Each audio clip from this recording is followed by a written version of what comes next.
So we're gonna get started here. Recording has just started. Again, thank everyone for showing up tonight. Welcome to our newest version of Authors on Tap.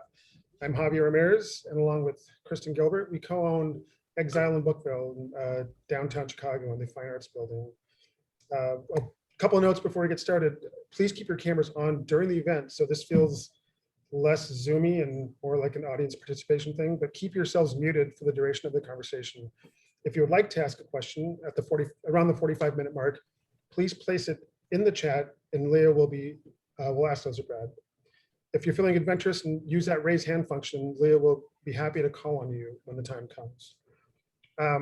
Before we get started, I just want to talk about this event specifically and community. About 2 months ago, I received an email from Leah that said, Kim King Parsons sent me. And to be honest, I thought it was somebody from the future, letting me know some ad to save the world or something, but I realized soon after that it was just an email about an event. And not just an email. Whenever Kim and we worked together, I was a judge for the National Book Award for Fiction in 2019 when Kim longlisted for her amazing short story collection, Black Light. And we've been worked together off and on over the last couple of years. She's a big supporter of the store. And so without even having to read this email, I knew we were going to do this event. And then I realized who it was with and who it was for. And it just added on to this really layered sense of community in the book world that keeps me going every day. So I just want to thank you guys for doing this. And this is just an extension of all that. And it just makes me very happy that these things sort of happen organically and it's, the right people and you trust the right people. And this is where we're at tonight. We have Brad Listi, who was born in Milwaukee. He's the author of the novel, Be Brief and Tell Them Everything. His other books include the novel, Attention Deficit Disorder, an LA Times bestseller, and Bored, a work of nonfiction collage, co-authored with Justin Benton. He is the founding editor of The Nervous Breakdown, an online literary magazine, and in 2011, he launched the Otherppl podcast, which features in-depth interviews with today's leading writers. He lives in Los Angeles and is in the garage right now. That's a little hot, but that's fine, we're gonna make it work. Leah Dietrich is the author of the memoir, Vanishing Twins, A Marriage. Her essays and short fiction have been featured in Lenny Letter, LitHub, Buzzfeed Bomb Magazine, and elsewhere. I want to thank you guys for being here tonight and have a great show. You guys are in for a real treat. So take it away. Thank you so much, Javier. So great to be here. And so nice to be in conversation again with Brad. I started listening to the Otherppl podcast probably in, 2013 or 14 when I lived in Los Angeles, and I would commute from my home to work and spend, roughly 2 hours in the car every day. And, Brad's show was a constant companion to me and very much made me feel like I had a writing community when I didn't feel like I had one at the time. So that was hugely important for me. I also find your voice extremely soothing, which I'm sure you have heard before. But yeah, so I'm just depends who you're talking to. I was, it was kind of like one of my dreams to be, to complete a manuscript and get it published and like someday be on Brad's podcast. So I did get to do that, and we did get to chat in the garage. And so it feels so wonderful to finally be able to read your work and be able to ask you about, how it was for you to write this book. So I've got some questions, but first let's have you read an excerpt so that people can get a sense if they haven't read yet. All right. Well, thanks everybody for coming. Thanks, Leah. Thanks, Javier. Thanks everybody at Exile up in Chicago. I'm really grateful to you for hosting this and for participating. I am going to read a short section from the book. It's kind of sad, but I think I think it'll work. So I will begin. This book, I guess I should say in preamble, is a work of autofiction The narrator is named Brad Listi. He has a podcast called Otherppl. There's some similarities with my life. He's the father of 2 children. His youngest, a boy, is dealing with some pretty serious disabilities. And this is a book that is like thematically about creation. So creation as it pertains to art, creation as it pertains to family. It is about creative exasperation in both senses. And it's a book about reckoning with the difficulties that life can throw at us. So in the section that I'm going to read, it's about like this section kind of deals with the narrator's family and the disabilities and all that it entails. And it's kind of like a, I don't know, like a psychological meandering through that territory. So here we go. A story I've been telling myself for a long time is that my identity has been shaped by the tragedies I've been witness to and suffered through. The untimely deaths in particular. There have been too many of those. Accidents, illnesses, suicides, and of course, Oscar's health challenges. The doctors have informed us that there may also be some cognitive difficulties, though they can't say for sure at this juncture. He's partially paralyzed on his left side. Other stories I tell myself. We tried too hard. We didn't listen to nature. We didn't have enough money for IVF. Or maybe we did, but we were too damn stupid and cheap. Your fundamental duty as a parent: protect your kids. And maybe it was my sperm. Maybe my junk is messed up. Maybe there's something wrong with my dick. Of course, you're going to think about this sort of thing. Most men's sperm are misshapen these days, according to reports. 2 heads, 2 tails, insufficient swimmers, mutations caused by endocrine disruptors, chemical pesticides, plastic containers in the microwave, the memory foam in your college mattress, the entire world ready to poison you. Or maybe it was purely the egg. Maybe the egg was to blame. Maybe it was Franny's machinery and not mine. I guess I prefer to think of it as some combination, which of course it ultimately was. And anyway, we'll never know for sure. And even if we could know, which probably we can, we wouldn't want to know. Because what good would it do, other than lay one of us to waste? The truth is that I could spend the rest of my life litigating the past, retracing steps, replaying events, building little narratives that amount, in the end, to our fate. My conscience has always been prone to some heaviness. I can feel guilty about almost anything, the essential byproduct of a Catholic youth.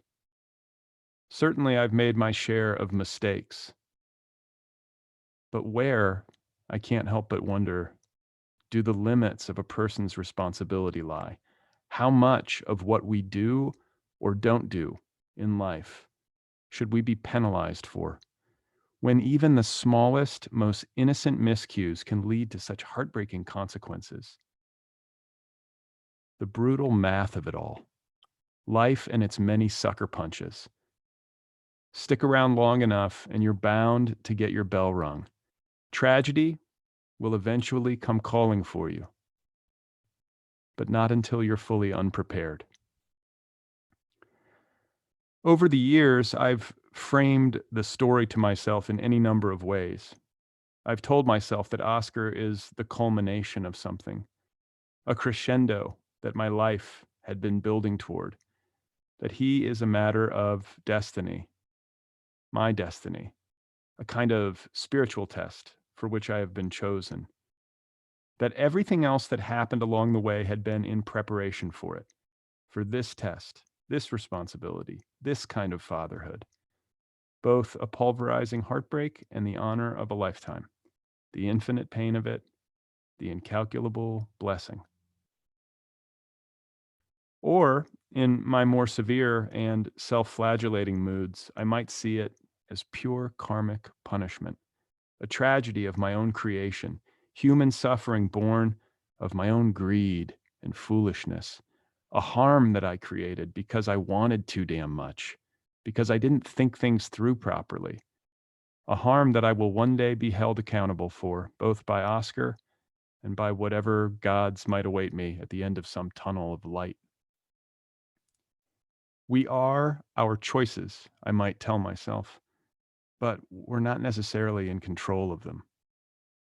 The complicated issue of free will, which can leave me feeling unmoored. But then we're always unmoored. When are we ever tethered to anything? To be alive is to be in free fall. Never mind appearances. No stable shoreline or ground beneath our feet, though of course we like to pretend otherwise. The job here, I think, is to accept the fall, relinquish all prideful illusions, confront the ambiguity of experience, and do the hard work of turning grief into laughter. Not too long ago, Franny was tucking Oscar in, reading him a picture book called I Broke My Trunk. It's about an elephant named Gerald who slips and falls and breaks his trunk and tells his best friend, Piggy, about it. In the middle of the story, out of nowhere, Oscar looked up at Franny and asked her who broke his left arm. How come it won't work? He wanted to know. 4 years old and wondering. It was bound to happen sooner or later. Franny told him no one broke his arm, that his arm was just made that way.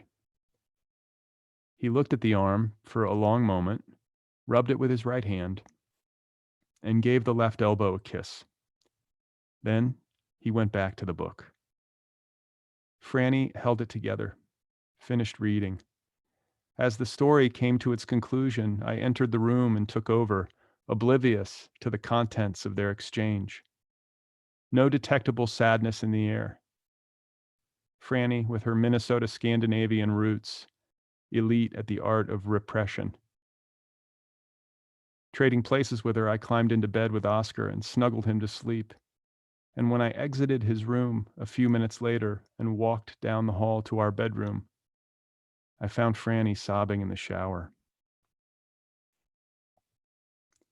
And probably, I tell myself, this sort of thing is par for the course.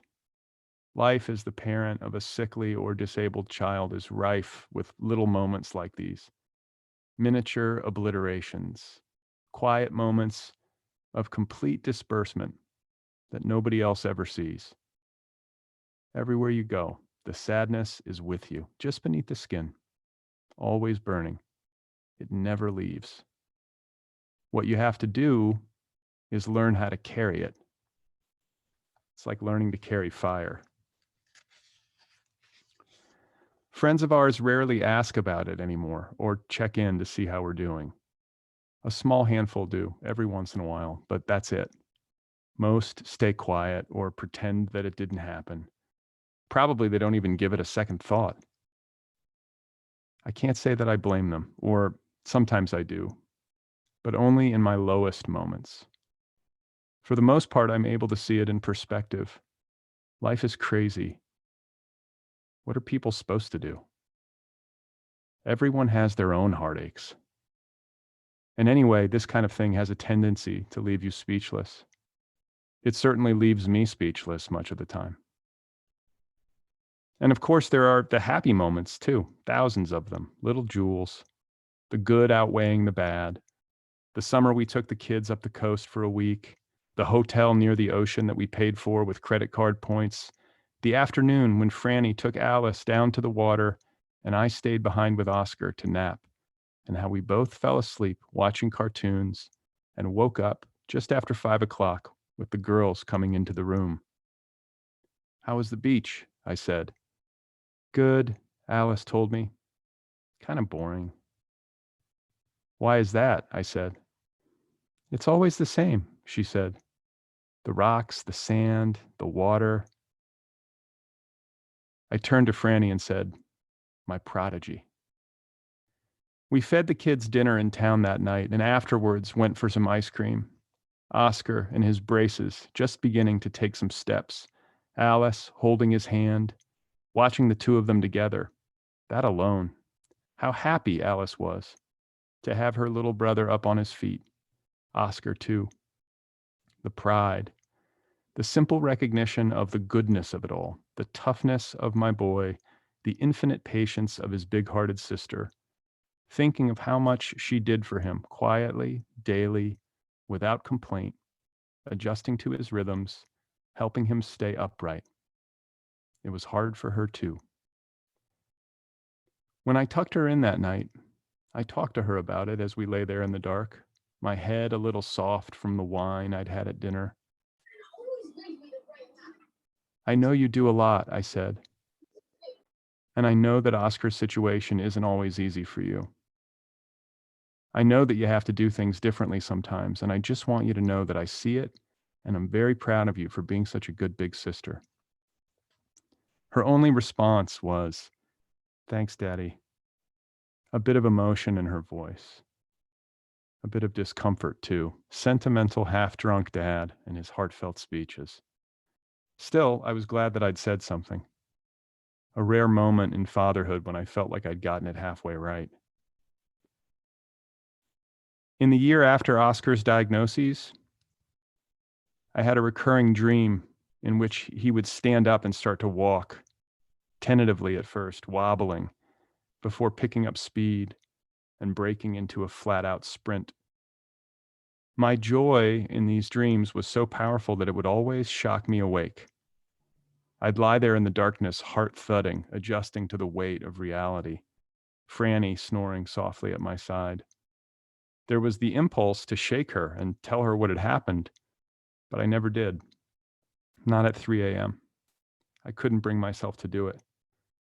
Months would go by before I finally came clean, the dream repeating itself on a loop, an exquisite little torture. And then finally one morning I rolled over at daybreak and shared the news. Franny's eyes went wide. She told me that she had been having the exact same dream. Every fall, there's a jogathon at Alice's elementary school, invariably on the hottest day of the year. A 4-hour slog on a Saturday morning, held to raise money for classroom supplies. One year, while Alice was off jogging with her friends, Franny and I walked Oscar around the track together. Oscar, back then, was in his little walker, moving at a snail's pace, taking frequent water breaks, surrounded by dozens of kids, every single one of them able-bodied, laughing and skipping and running free. The other parents stealing sad-eyed glances at us, sizing Oscar up, assessing his condition, wondering what exactly went wrong. Franny and I with our eyes straight ahead. No choice other than to absorb the moment.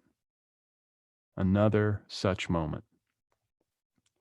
And then, in the middle of it all, a little boy, maybe 9 or 10 years old, jogging past us, stopping abruptly and turning around, interrupting the spell of our grief. We'd never met this boy before. He knelt in front of Oscar, breathless, smiled and told him, "Good job, buddy," and gave him a high five. Oscar beamed. The boy then stood up, looked us in the eye, and introduced himself as Ezra, an incredibly sweet and self-possessed child with caramel skin and bright hazel eyes. He told Oscar that he would stop and give him another high five after the next lap. And then, before he turned and ran away, he looked directly at Franny and said with the utmost sincerity, "I know it must be hard." She burst into tears almost instantly. Her sunglasses hid it fairly well, but I could tell by her clenched expression that she was weeping. I got a little choked up too, rubbing my eyes with the backs of my hands. And all the time since Oscar's diagnoses, it was easily the kindest and most intelligent thing anyone had ever said to us about it. A 6-word line delivered from the mouth of a child, affirming our tiny reality. So that's it. Now, is everybody properly suicidal now? I'm very, yeah, I got very teary-eyed a number of times there. That was so beautiful. That particular part where the the stranger kid comes and says he knows it must be hard is one of the moments in the book that got me so much and had me keep reading, because there is a lot of heaviness and there is a lot of sadness, but there's always these moments throughout the whole book where you find this levity and this kindness, and I was just like so inspired. And similarly, when you were reading, you hang around long enough and you might get your bell rung, like little turns of phrase like that. It's just like, they're so funny. And the book itself is so funny to me. And that is what, drew me to it so much. I wanted to ask you, I guess, just to start from the beginning about the title, because it's like right there front and center when you pick up the book, and it's a quote from a short Charles Simic poem. And tell me how you came upon it. Yeah, when I'm writing a book, I will usually have a file on my computer desktop that's just like title ideas, and I'll just I'll dump stuff in there. So I don't even know what the other titles were, but when I stumbled into that one, it was fairly later in the process, which should have an asterisk next to it because this was such a long process. So this could have been like year 9 or something. I don't know when it was, but it was like towards the end, once I started to see the project more clearly, and it seemed to fit very well.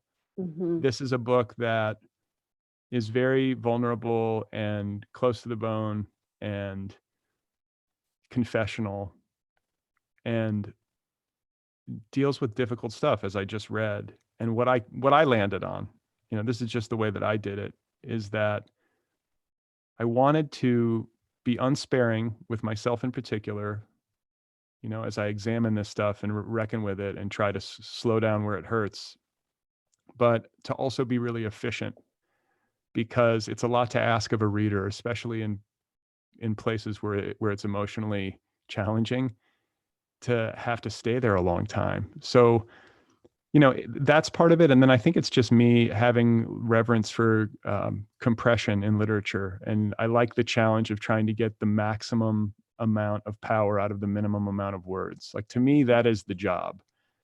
And so it just worked out that way. And I think this length of a book in particular, like the 225-page book or whatever, is a length that I really like as a reader, though it's not all that I like, but I like that length of book. And I think I was kind of aiming for it, maybe subconsciously, and trying to make sure that there was very little wasted motion.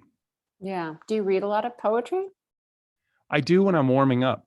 Like, I use poetry as like it greases the wheels. I think if I read like something that's really deeply narrative, in its bearing, it can kind of get to be distracting or something, or I'll start to like mimic the voice of the writer that I'm reading. Right. But poetry, I find, for like the reasons I just talked about, the concision and the compression, I mean, that's what poets are really great at. So I find that it's just a nice way to warm up, just to read a few poems or something by somebody who's great.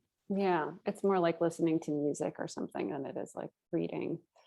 At the beginning of the book, you do a really nice job of kind of confessing, I guess, in a way, to like how long of a process it took, this meandering path that you took to writing the book that's in the reader's hands. And you're like, it was this thing, and then it was this thing, and then it was a memoir, and then it was nothing. And then, and I loved hearing that at the beginning. And of course, then I kind of imagined like, well, what were all these other versions? And so I guess I have 2 questions. One is, what happened to like the memoir version of this book? Because you call it autofiction, but I wondered like what was the distinction for you between memoir and autofiction, and why was it important for it to be autofiction? I saw someone tweeted today that their book was non-binary, which I'm going to steal. Like, that's kind of how I feel. Like these Yeah, distinctions, they drive it's me so kind of, silly. it is. And I think the reason I landed on a novel is because I do fictionalize stuff in here. There is stuff in this book that is pure fiction, and there's a good bit of it. I could point to a lot of it. And the other things that I keep saying are, I don't have a great memory. I'm not one of these people who can remember like anything practically that happened in my life. And I don't keep a diary. Mm. So I don't have like a written record that I could look at and be like, okay, well, if I wrote it down that day, then I can feel pretty confident about it. So I was working from memory, but I needed to give myself the permission to fictionalize in order for the book to work. Not just for me, but in particular for readers. Like I needed to have that luxury, that creative license. And I think maybe when I was giving myself the challenge of writing a memoir and was more bound by facts, it just became more oppressive. The project did. There was like, it's very little, there wasn't as much fun in it. You know what I'm saying? But when I had that license, just that like inner permission, it freed me up a little bit. And I think it made the book work. Yeah. So was it fun to write? I mean, yeah, I compare it to the passing of a kidney stone as a joke. Like that's my line. I'm just like, oh, this book was, that's what it was like. And now it's yours, and I think that in a lot of ways, it was really a struggle. It's very difficult to look at yourself, like to really look at the most difficult parts of your life. I mean, be brief and tell them everything, right? Like that's what I was trying to do. It was really interrogate myself and to really slow down and take a close and careful look. And it's one thing to do that in like therapy or just privately, but it's another thing to do that in like a public communication with a supposed audience. And so that was hard. But the writing of this book that is published, this is essentially the final draft of so many drafts and iterations and just a long kind of quixotic adventure. And this drafting process took about 6 months, and it was the best creative experience of my life because I could feel it coming together. I knew it was coming together. I didn't know if it would be published, but I knew that I would be done. And I had never felt like that before with this book. Like I was satisfied with how I was telling it and what I was saying. And I don't know, I mean, I think after enough time, you intuitively sort of know like, okay, I'm onto something here. This is clicking into place. Yeah. And it was just a huge relief, So maybe I'm confusing relief with enjoyment. Yeah. I've heard you talk about like the fact that, you, every time you sat down to write, this subject matter was the only thing that you could write about and that it wouldn't go away. And I guess I just wondered what was the struggle for you? Why didn't you why was that a problem? Like, why didn't you want to write about it? Because it was painful. Because it was painful and hard. It was really hard, and I didn't know how to do it. I think it's always kind of awful to be working on a book when you don't know what the book is. That's painful writing, and it's part of it. It's part of it for everybody who writes books. I think you have to go through those drafts where you're sort of lost, and then I think that the difficulty is compounded by the fact that the material is just difficult and there's a ton of exposure and personal vulnerability in the book. So the failure is kind of extra, when you're like struggling with a book and it's this personal thing, you're like, oh, this is really just like a double whammy. But I think that, like you said, I tried to write other versions. I tried really hard to do other things. It would have been delightful to just like write like a funny book. I still want to do that at some point, but I also this don't is know. a funny book, I will say, even though it is also a lot of other things. I hope so. I want it to be. But I say that, and I think that I could be wrong because I don't know how to write a book and to sustain the energy over the long haul that a book requires unless I have like a really deep personal investment and sense of urgency. Like, yeah. I'm not a writer who can just be like, well, this is just I'm spinning a yarn. A romp. I wish I could. I'm sort of envious of people who are just like, this is fun. I'm creating a grand entertainment. And like, maybe one day I'll get there, but I had to do this. Like, it's just as you said, I sat down, I would start to do other things, but there's just like this, it's like the monolith in 2001, it's just like staring at me, and eventually you just sort of surrender to it. And I think the beginning of this book is kind of like a confession of surrender. Yeah, well, I think there's just different kinds of writers, like you're saying, and I think this book is more of like a manual for living in a certain way and less about just pure entertainment, or at least that's how it was for me to read. Your wife in the book, or the wife character in the book, has some of the absolute best lines. She made me laugh like every time, so spare. You always had that character in there just like at the right moment to punctuate something with like, when you're obsessing about like how an asteroid, if it goes through this keyhole, is gonna like obliterate everything. She's like, let me know how, like, what happens. Tell me when I need to know, kind of thing. Keep me posted, right? Completely. Yeah, I loved her. And I was wondering, what was it like to talk about writing this book with your actual wife? And, I know when I wrote a memoir, people asked me about that a lot, and how did you deal with that? And so I think it's a question that's always on my mind too. When I know that people are writing about things that are very close to them, and obviously very close to the people in their lives. Yeah, I mean, it's a little dicey. I kept her appraised. Like, we don't have one of these relationships where I'm like sharing pages with her as I go. I just kind of hide away, and I don't really share pages with anybody. It's really kind of close to the vest until it's done. And then I'll give it to my agent. I kind of like want people to read the professional version. I don't like people seeing things mid stride. It's like unnerving to me. So, but I would tell her, I'd say, this book, it's going to expose a lot, I'm really kind of getting in there. And she would just be like, okay, oh boy, like kind of roll her eyes. But she's been great, really patient with me over the course of writing this book. And then also kind and understanding of, like, I think why I needed to read it and what I'm up to in it. I think she likes it. Like, I would think she would. I hope feel so. like, I hope so. I tried to make it. Certainly think she's portrayed extremely well. Well, that was important to me. Like, I wanted to make sure. I mean, it's a character, but it's definitely like an homage or something. And my daughter too. Like all my, everybody in my family, I wanted to kind of give them some good lines. Yes, and you did. You definitely did. So, but I do want to add that it's a little tricky to write about people in your life. You're right. Like, what's the Joan Didion line? Like, writers are always selling somebody out. Yeah.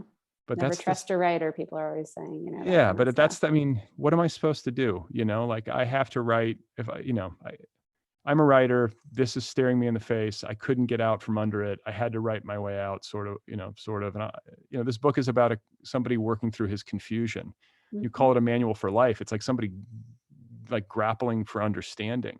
And I think that there's just a kind of like a plain reality that you deal with as a writer, and that people who are associated with you have to deal with. Like, this is the work. I'm trying to say things that often go unsaid. I really tried to interrogate places that usually kind of stay in the shadows, and paint like places that people are usually too embarrassed to talk about. And I think too, and this is going to sound a little bit fatalistic, like I really do lens things. And I think in particular with this book, I lensed the project through, or like, looking at it from the perspective of mortality. Like, we're all going to be dead in the blink of an eye. And like, I'm not trying to be morbid. I'm just trying to be real.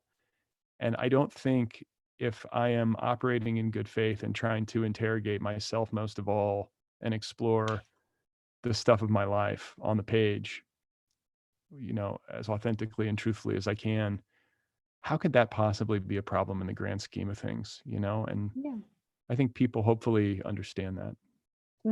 I think they do. The sort of climax of the book is this this experience, that you had when you did mushrooms by yourself, and it's all fiction, that part. And had like this huge, emotional release of all of the sadness that you had been accumulating from the various, losses and experiences that you had had. And I found that section to be really funny and amazing. But it brought up a question that I had from the years of listening to your podcast, where many times I've heard you say that you've never been to therapy. And I always would ask myself, like, why is this guy not going to therapy? He loves to talk and he's very, prone to introspection. And I was like, I'm just glad that I can ask you. I'm like, well, yeah, I'm so curious why that's something that you haven't delved into over the years. Well, that's a great question. In fact, it was funny that you said that you went there, because this is what I was thinking, because there's a meme on social media that's relatively recent where like women are like, some guys, are so like averse to going to therapy that they'll collect like 600 Star Wars toys. And, it's like this meme, it's like a line. Yeah. So maybe there's something gendered about it. Like maybe men are just resistant to therapy. I went once years ago and it was a bad match. So I didn't have a good experience. I was just like, what was that? And then I think the way that I would explain it to myself is that maybe I like to do things the hard way. I think people who know me would probably like smile a little bit and like nod. Like that's always been my MO. I learned things the hard way and the slow way. And, it can sound a little treacly, but I do think writing books can be therapeutic just because it can help you deepen your understanding, and it forces you to arrest your attention on difficult things and to slow down and to take a good long look. And it also involves a lot of reading, like I did a lot of reading to try to figure stuff out. It's not like I was just sitting at my desk, like thinking this stuff up on my own, books are made of books. Right. So I think writing is part of my way of sorting things out. And I do think it's effective in a manner not dissimilar to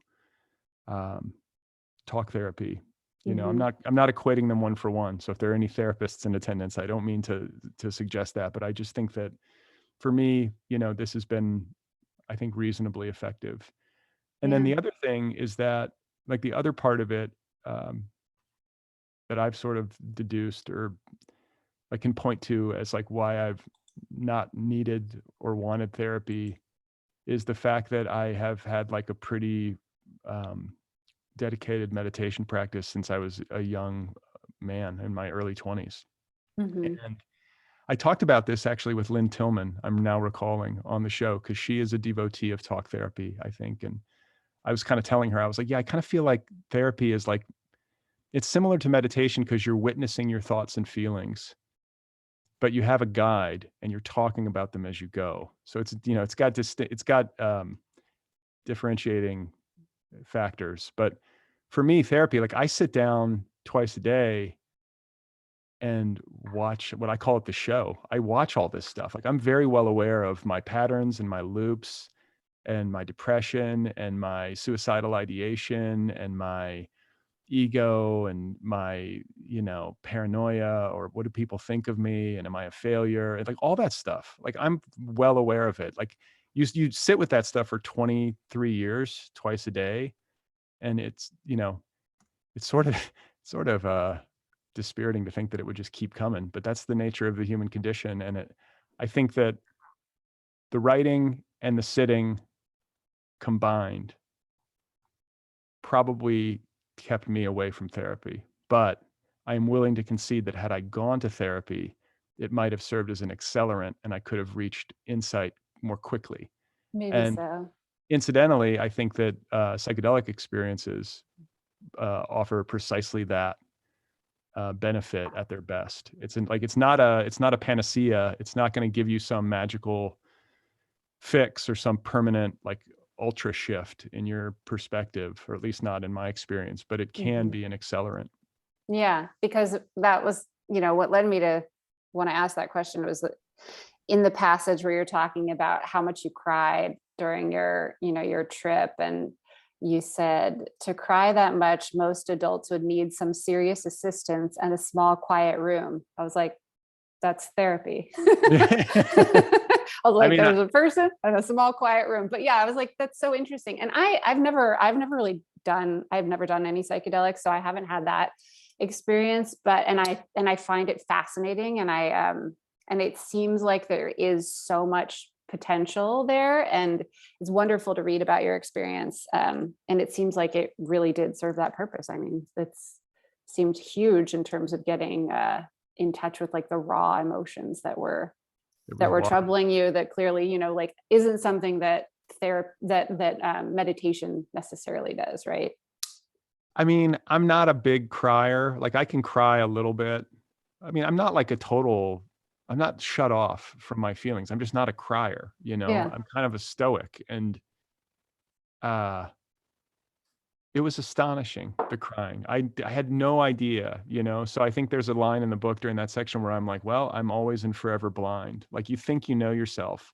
And like, listen to me even now with this like sense of certainty. But like, Yeah. I mean, it was goofy and wild and pretty unexpected. I did not go into it thinking like, wow, I'll just have a good cry in the garage for 4 hours, you know, Yeah. blindfolded. Yeah.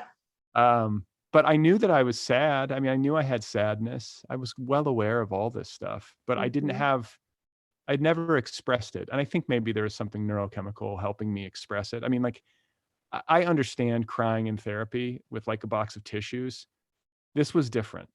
Oh, This was like, sure. this was like, this was like a steroidal, like weeping purge that you know, it was supercharged, and it was That's what you just like needed. unlike anything that I'd ever been through. So, you know, talking about psychedelic experiences, like if I listen to the playback, I'm going to be like, oh my God, I sound crazy. It's a really hard thing to language after the fact, but Well, and that's what I think is also so wonderful about the way you write about it, is because you write it out and then you kind of come in as the author and you're like, I realize like how ridiculous this sounds. And then you even go a step further to like recount what you've experienced to your wife via text message. And then she says like, don't put any of this online or whatever, you know, and I was like, that is everything coming together. Like you really, you've done it very deftly, because I think as I went into that chapter, I was like, is this going to be annoying? Right. And it right. wasn't, because of all the things I just said. So kudos to you for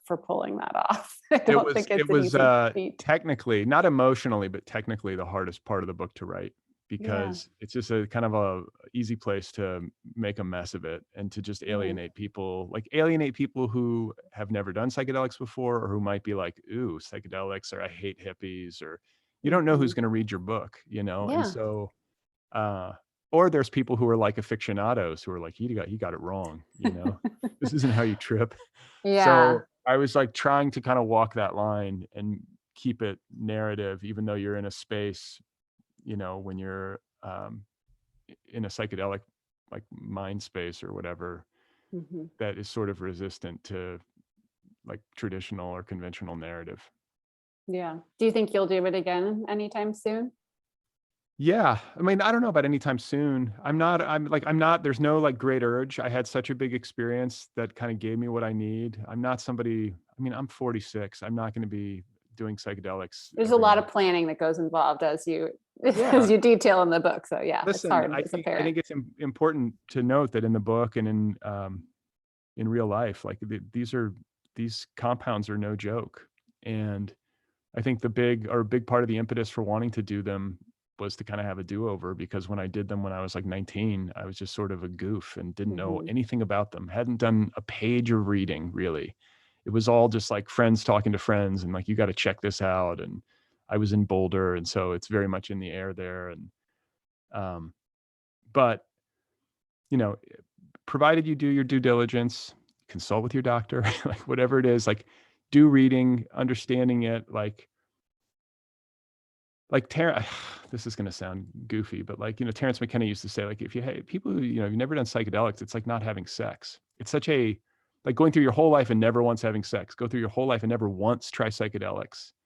Something like, it's like, you know, going to Burning Man or going to Mardi Gras. Like you sort of do it, like try it at least once, because you would never know what you're missing otherwise. And anybody who's ever done it at a high enough dose, I challenge you to find somebody who's done it at a high dose who wouldn't look you in the eye and be like, that was one of the most powerful experiences of my life. Like it is like next level wild and mysterious.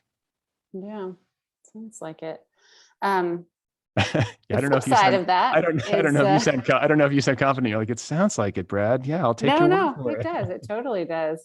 The flip side of that is like the horrible, obsessive, like soul-sucking loop of social media that you have worked your way out of, in the book, and that I find very inspiring. And I wondered, at what point in the process of writing the book did you quit social media? And do you think that helped accelerate the book to get to the place where it was? Or it's hard for me to gauge like the actual timeline Yeah, I mean, of me your social too. media. Me too. I mean, I want to say I quit Facebook in like 2012 Hmm. or maybe even before. I don't know. That was the first one I quit. So it was kind of like a quitting in stages. Totally. I was never I'm off on. that one. Yeah, fuck Facebook. Nobody needs it. Yeah, it's a dinosaur. But Yeah. I was really addicted to Twitter because it's the most literary social media platform. I think it's Mhm. words and it's jokes and it's compression. It's a lot of things that appeal to me. But even so, like I'm not good at it. Some people are really good at it. They're good at performing themselves online. They never tire. They're sort of in the same headspace all the time, it seems. They have like a voice. It's astonishing to me how they do it. I don't know. I don't have that Mhm. gift. Yeah, So me neither. I think part of it was being frustrated was just sucking at Twitter, and like not maybe being too old or just, I don't know. And I think that I went round and round with it. I would have these conversations with myself, as I think a lot of people do, where it's like, I need to quit this. And then Mhm. I'd have like the next week, I'd be like, whatever, this is good for, jokes and making little word puzzles or whatever it is you can tell yourself. You like kind of tell yourself you're being productive, by tweeting all day. But eventually I read some books about it. Yeah. I thought about it and I was like, you know what? Like I'm working for these people for free. Yeah. I'm on this.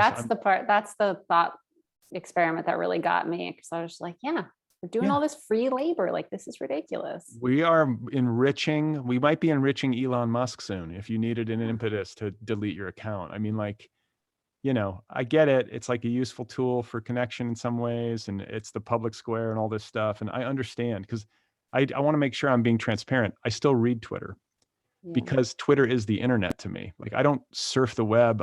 I mean, maybe a little bit I will, but I have Twitter lists that I will look at to just like scan the news or scan sports news or whatever. Mm-hmm. So I get like a taste, but taking the pressure off of myself to be a content creator Mm-hmm.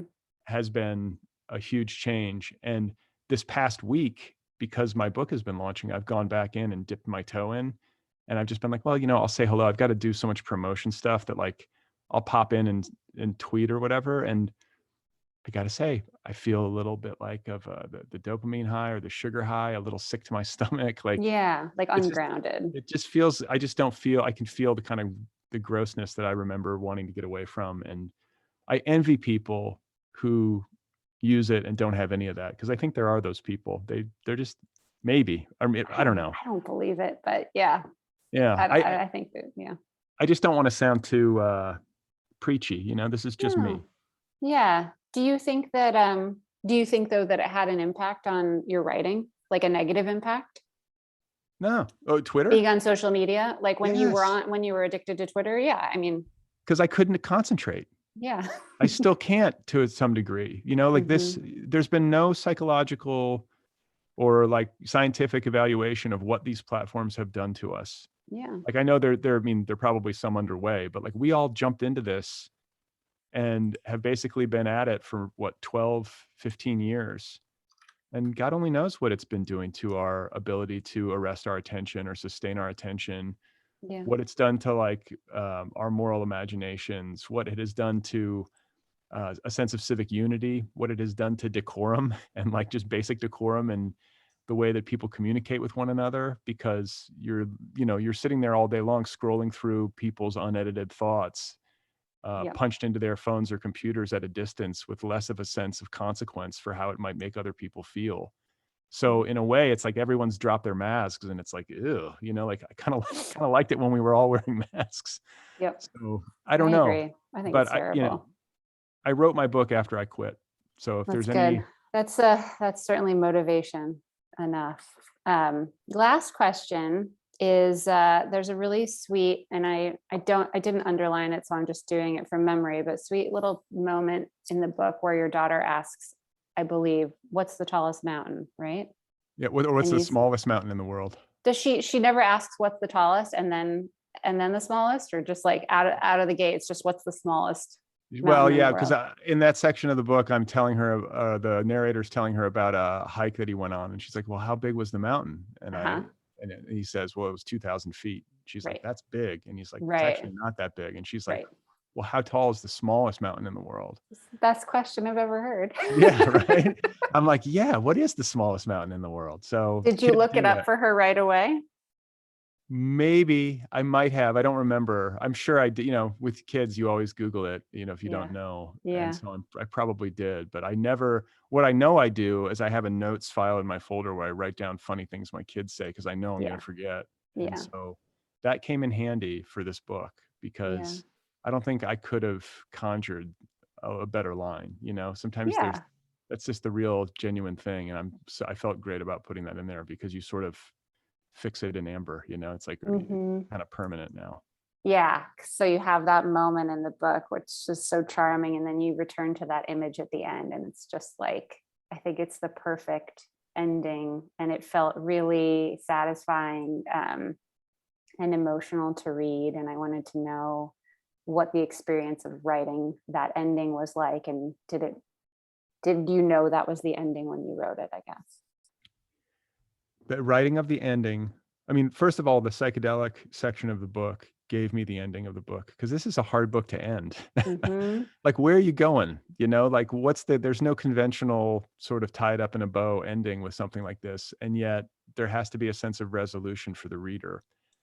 So I think I recognized maybe in the writing, maybe I might have like subconsciously recognized it in the psychedelic experience, like, oh, this is a catharsis. But I think it was more about like, I just kind of in the weeds working on the book and I wrote that. And I was like, okay, this is where there's a real, like a final, like emotional, like a raw emotional confrontation with the thing. And then the end of the book, the family has to come back together. Mm-hmm. That's what I sort of knew very quickly and intuitively when I got to it. And I wrote it very quickly Yeah. and didn't really change much at all. Like in the edit, it was one of those sections that was like kind of blissful in that way. It just came right out. I knew I had the end, like the pieces, like I was saying earlier, it was one of those like just great writing experiences where I kind of knew where I was going, and it was such a joy to write. Well, it was also a joy to read. So thank you. And thank you so much for doing this. And I want to open it up to anyone who might have some questions. I fear I didn't leave enough time. I was greedy. Yeah, if anyone has a question, I'm happy to answer, but I'm also grateful that everybody was just here. Yeah.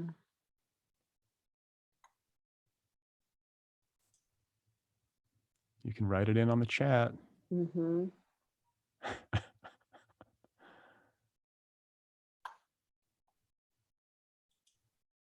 Oh, Maria,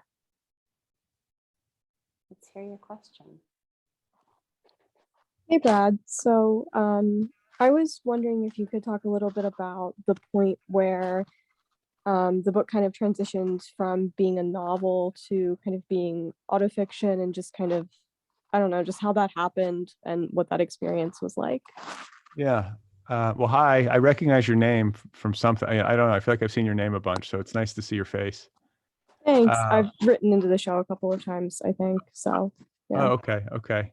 I think that the decision to write autofiction came towards the end, like there were many iterations, which I talk about in the book, that were sort of more far afield from my personal experience. And I was trying to write like from the outside in. And then eventually I just got so frustrated that I was like, fuck it. Like, I'm just going to tell the truth.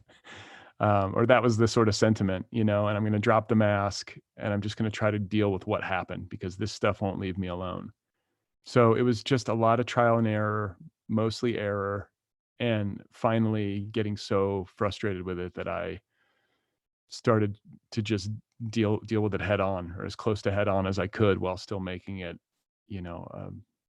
a readable experience for somebody I don't know, you know, and that's the best answer I can give you. But I think, like, I want to say Mark Twain had a line about, like, every book, there's like one way to write every book, you know, and you have to find that way. And so you usually have to exhaust a lot of wrong ways on the way to getting there. And I certainly did that. So does that answer your question? Yeah, I think so. Yeah, no, I finished reading the book over the weekend, and it just really made me think about a lot of things in my own life. Made me think about the things that I've been grieving, which are very different from yours because I don't have children and I'm not married. But it's really just kind of, I don't know, made me think about my own life and just different things.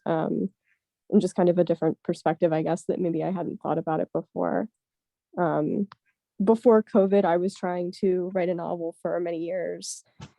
And when COVID happened, I kind of stopped working on it. So it's just, I guess, like, the way that your book kind of transitioned into this other thing that was kind of unlike the other things that you had been working on, has just, I don't know, it's just really made me think about, you know, the things that happened in my life and my writing projects and things, and maybe what they might look like in the future, I guess.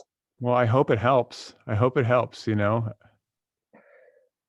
Yeah, no, it's definitely helped. It's definitely made me think a lot. Not to continue talking and taking up all this time from other people, but I've been writing a lot of poetry the past couple of months, which I don't want to say I've always been a poet because that's really not fair. I'm not a poet, but I guess it's just this shift in kind of narrative and this shift in kind of form is different for me. But I don't know, the book is just making me think about so many things in my own life and what my writing life is going to look like moving forward. Well, I'm glad to hear it. I like your green room and your green sweatshirt. So Thank you. You're coordinated. And I think there's a green frame on that photo above you too. I mean, this is really, I like this is it. your color. It is.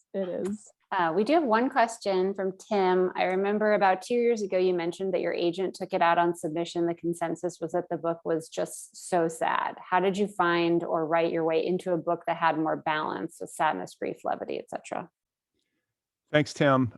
This is a good question. And I think it ties back into what I was saying about concision and compression and brevity and wanting to be brief. I think one of the lessons from a big failure, like that was probably the biggest failure because we tried to sell it. Like earlier iterations just never saw the light of day. But that one, I was like, I think this is it. I sort of convinced myself. And I think with the benefit of hindsight, the enthusiasm for my agent, she was doing it because she knew I'd been struggling and she wanted to believe in it too. But I think you can kind of tell when the enthusiasm is authentic. And I should have done a better job of paying attention to that. But the book was the book that failed in the marketplace because it was, you know, quote unquote, so sad, did not have a finely attuned sense of the reader, which is a common blind spot for me. You know, it's something I'm working hard to improve on. I wish I had I think like some writers have a real gift for that. They have a very finely attuned sense of the reader. They always have like a sense of their audience and they fail less maybe to land because they're always communicating with somebody. Whereas with me in these earlier iterations, I might've just been getting it out of my system or rendering it just for myself and not really honoring the fact that if I'm trying to write a book, I'm trying to communicate with somebody and, you know, make this something that would be useful and entertaining and interesting to somebody I don't even know. So I'll give one specific example of a change that happened in between the failed draft and this book. The narrator of the book and his wife suffer 5 miscarriages. In the failed iteration that didn't sell, all 5 of them were, you know, the stories of all 5 were told painstakingly. And it was too much. It was honest and I was going for it, but it was too much. I didn't have a sense of the reader. And I came finally to the realization that this was the case. And I was like, oh yeah, you really only need one. Like people get it. And it sounds so silly saying it now because it's so obvious, but it just took me a minute. you know? So I think that's maybe a somewhat common experience. We have these blind spots as writers of one kind or another. And I just think that, you know, sometimes I'll hear people say like, oh, I just write for myself. You know, I'm writing this for me. And I get that. I think there's some truth to that. You do have to please yourself first and foremost in some sense. But if you're writing a book and you want to publish it, you're writing because you want to communicate with a reader who's somebody you don't know. That's really what you're trying to do. And you're trying to go into business with a publisher who's going to sell your book and maybe make you some money. That's what you're trying to do. And so, you know, to just have it be too self-focused, that's part of what the epigraph, or one of the epigraphs at the beginning, sort of alludes to, is that, like, you know, when your orientation towards your book is too self-focused, it's going to be a problem, most likely. And if you're writing, you know, the Thomas Merton epigraph, or the quote is like, you know, if you write for God, that's the way to go, because it's going to be, you know, your best work, basically. And, you know, I wasn't intending that dogmatically. I just think the word God for me is just like, if you're taking a big swing and you're writing like selflessly and from your deepest place, you know, then things are probably going to be useful to somebody else. But if you're just sort of, you know, if you're just sort of trying to get it out of your system or entertain yourself, that might be a difficult road. I think there's one more. Brad, you commented that you didn't think this was a funny book and you hope to write a funny book someday. So many of us feel that parts of this book were deeply humorous. Are we wrong? Are you bothered by that? No, I'm thrilled. I'm elated to hear that. I'm elated to hear that. And I don't ever want to write a book that doesn't have like laugh lines in it. You know, I think one of the rarest experiences for me as a reader is to laugh out loud while I'm reading. And, you know, sometimes I'll smile, or, you know, you make like these, it's funny to think of how you look when you're reading, but to elicit like an actual audible laugh out of somebody is always like sort of the secret goal. So I love that as a reader. I'm trying to do that as a writer. And I think that aside from that, it's very important to me to incorporate humor into anything that I make artistically, because I want my art to reflect life as I understand it and experience it. And life is just a big mixture of things. And you might have a huge laugh buttressed up against one of the saddest moments you've ever encountered. You know, I've spent the night in children's hospital, and you'll have a laugh, and then you'll walk out into the hallway to stretch your legs, and you'll see somebody go by who just had brain surgery and his mother's weeping, or, you know what I'm saying? Like, that's an environment where you're just like, wow, this is really quite a life that we're living, you know? So I just think that it's important for me personally to always try to have the art reflect all that, and to have the lives and the circumstances that I'm trying to render in my books be reflective of that. And I'm also, again, it's also like a part of being attuned to the reader. You know, you want to trying to give you a little ventilation, you know, so you're not just weeping the whole time. And the last thing I'll say is that there are some stories that you can't joke about. And the one that I keep talking about is Austerlitz by W.G. Sebald. I don't know if you've ever read that, but it's about the Kindertransport. So I will concede that maybe a novel about the Kindertransport, you can't have a laugh, though maybe you could. I mean, probably you could, but I understand why you wouldn't, is the point. And I don't think I'm wired to maybe write books about those kinds of things, because I think I would just bog down, you know, and it would just be too much. So I'm very happy that you found the jokes. Thank you. All right, anyone else?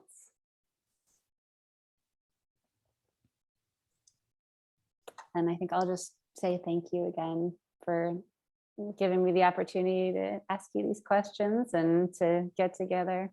Leah, it's such I appreciate you taking time out of your day to, you know, read the book and prepare for this, and to ask such thoughtful questions. Thanks again to Exile and Bookville, and thanks to everybody who made time to attend. It means a lot to me. I know everybody's got busy lives and stuff to do. So I'm sorry. It's all right, thank you, Javier. Javier. This was so lovely. Yeah, I was just I wanted singing to your catch you praises. guys before. We just got a lot of things going on in the store. No worries. Sorry, finish up. Sorry. No, just that was it. That was it. We were saying our thanks. Well, thank you, you too. And for everyone that showed up, you can purchase copies of both of these books in multiple quantities from our website. It was in the chat, and they will come with signed book plates. I've seen one of them so far. The other one will come. If not, I'll sign Brad's name. Yeah. And, Do it. Crayon. Just plagiarize in it. crayon. Forge You the guys were signature, fantastic. rather. That was a great conversation. I mean, it's you know, that we do so many Zooms and sometimes we can just run into each other. But I mean, you guys had a great conversation. The reading was fantastic. Thanks so much. We hope to have you guys back again, hopefully at some Yeah, point. Maybe would in the love store. to. Who knows? Yeah, Yes. maybe in the store. I would love to come Yeah. by in Chicago and say hey. So Mm. thanks again to everyone. This was a lot of fun. Yes. Have Yes. a great rest of your Tuesday. Good night, everyone. Yes. Thanks. Bye. Bye-bye. Bye-bye. Thank you.